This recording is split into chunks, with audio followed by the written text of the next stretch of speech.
بسم اللہ الرحمن الرحیم۔ آج اس ویڈیو کے ذریعے میں اپنے پاکستان کی عوام سے بات کرنا چاہتا ہوں۔ جیسے آپ کو پتہ ہے کہ جس طرح آئین کو بلڈوز کیا جا رہا ہے اور جس طرح رش میں یعنی حیث میں جلدی میں یہ قانون سازی ہو رہی ہے، اس کی دنیا میں کوئی نظیر نہیں ملتی۔ 1973 کا آئین جب پاس ہو رہا تھا تو اس وقت پیپل پارٹی کی 2/3 میجارٹی تھی، جبکہ اپوزیشن کی بہت تھوڑے ممبر تھے۔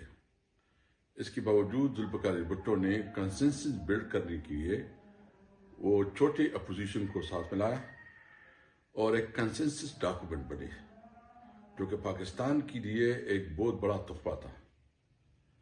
آج وہ آئین میں جس طرح اس میں امینڈمنٹ کی جا رہی ہے اور جس طرح ماحول بنایا جا رہا ہے کہ زور اور جبر اور اس کے ذریعے سے قانون سازی ہو رہی ہے، تو اس کا کیا میسج آئے گا؟ کیا کوئی آئین اس طرح بھی بنتا ہے جس پہ عوام کی چھوٹے صوبوں کی تمام مختلف فکر کے لوگوں کی آراء جو ہے نا وہ ڈیفرنٹ ہو اور اس کا کوئی لحاظ اور کوئی خیال نہ رکھا جائے؟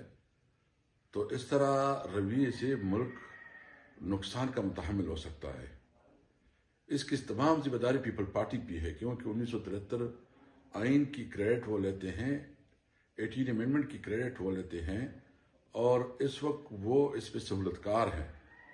پیپل پارٹی اگر یہ 1973 کا آئین جو ہے نا یہ سبوتاج ہوتا ہے تو اس کی تمام ذمہ داری یہ پیپل پارٹی پہ عائد ہوگی۔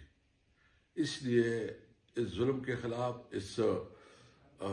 جو اس وقت طاقت کا جو بیلنس ہے اس کو مکمل طور پر یک طرفہ کیا جا رہا ہے۔ عدلیہ کو مکمل طور پر مفلوج کیا گیا ہے، اور 26ویں آئینی ترمیم سے بھی عدلیہ کافی مفلوج ہو گئی۔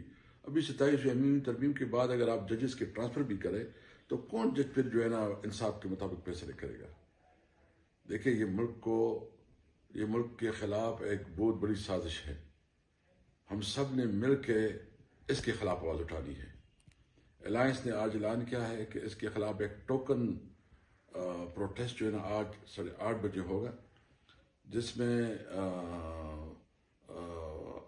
جو انفرادی طور پر یا اجتماعی طور پر جہاں لوگ ہو سکتے ہیں اپنا احتجاج ریکارڈ کرے، اور اتنی زیادہ تعداد میں کرے کہ دنیا کو پتہ چلے کہ یہ جو کچھ ہو رہا ہے اس کے ساتھ پاکستانی قوم کی کوئی حمایت حاصل نہیں ہے۔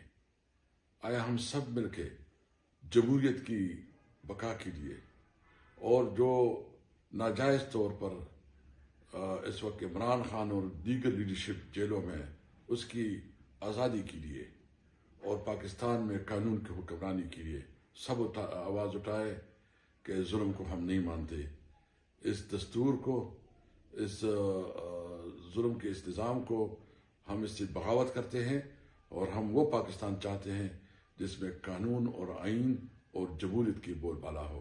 پاکستان زندہ باد۔